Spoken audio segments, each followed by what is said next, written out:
मामांगम में भाग लेने के लिए अगर एक भी योद्धा वल्लवराज से जा रहा है तो यहाँ की औरतों के मन में जलती बदले की आग की वजह से है।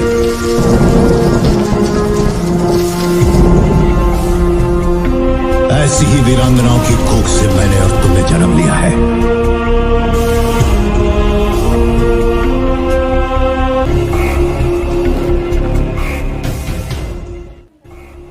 भारत में एक से एक बड़े राजा हुए और उन राजाओं के बीच हुए कई भयंकर युद्ध। अधिकतर यही होता था कि एक ताकतवर सेना कमजोर सेना को हरा देती थी, लेकिन गिनती के मामलों में ऐसा भी हुआ कि एक कमजोर सेना ने अपने से कहीं ताकतवर सेना को हरा दिया। ऐसा ही एक युद्ध हुआ था भारत के उत्तर पूर्वी राज्य असम में। मुगलों ने अपनी नावों पर तोपें लादी और अहोम सेना के बैरिकेड को तोड़ते हुए नदी में आगे की यात्रा शुरू कर दी। ये देखकर राजा उदयादित्य ने 20,000 अहोम सैनिकों को मुगलों का सामना करने भेजा। इस दौरान लाचित बोरफुकन बीमार थे, इसलिए युद्ध में नहीं जा पाए। लाचित की गैर मौजूदगी ने सेना का उत्साह ठंडा कर दिया और उन्हें युद्ध में हार मिलने लगी। लाचित इटाकुली के किले में बिस्तर पर पड़े थे।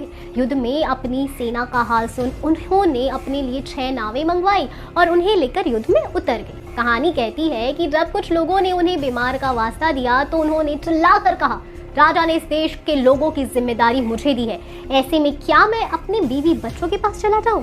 लाचित के युद्ध में उतरने से सैनिकों में ऊर्जा का नया संचार हुआ और वो 2 गुनी ताकत से लड़ने लगे। 6 नावों का बेड़ा लेकर लाचित ने नदी में बने एक त्रिभुज की बीचों बीच खुद को झोंक दिया। कामाख्या, इटाकुली और अर्शक्रांता के बीचों बीच उन्होंने नावों को एक सीध में खड़ा किया और उनके सैनिक एक नाव से दूसरी नाव में कूदते हुए मुगलों पर हमला करने लगे।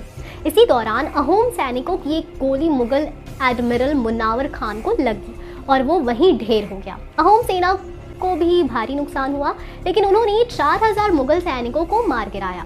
मुगल नावें आगे बढ़ने में नाकाम रही और सराई घाट का युद्ध अहोमों के लिए निर्णायक साबित हो गया। इस जीत के नायक रहे लाचित बोरफुकन ने अप्रैल 1672 में अपनी अंतिम सांस ली। उनके सम्मान में राजा ने जोरहाट में उनके नाम का एक स्मारक बनाया। सराई घाट की लड़ाई के 150 साल बाद तक अहोम राजाओं ने असम पर राज किया और 1826 में यहाँ ब्रिटिशर्स का कब्जा हो गया। सराई घाट के युद्ध में मुगलों को हराने के चलते लाचित बोरफुकन को असम के इतिहास का सबसे बड़ा युद्ध नायक बन गए। हर साल उनके जन्मदिन 24 नवंबर को असम में लाचित दिवस के रूप में मनाया जाता है। तो एक ऐसी ही कहानी हम लोग देख सकते हैं बाहुबली 3 में। तो आप कितने एक्साइटेड है बाहुबली 3 के लिए बताएं हमें कमेंट सेक्शन में। हम फिर मिलेंगे एक नई वीडियो के साथ, तब तक खुश रहिए एंड सेफ रहिए। Thank you.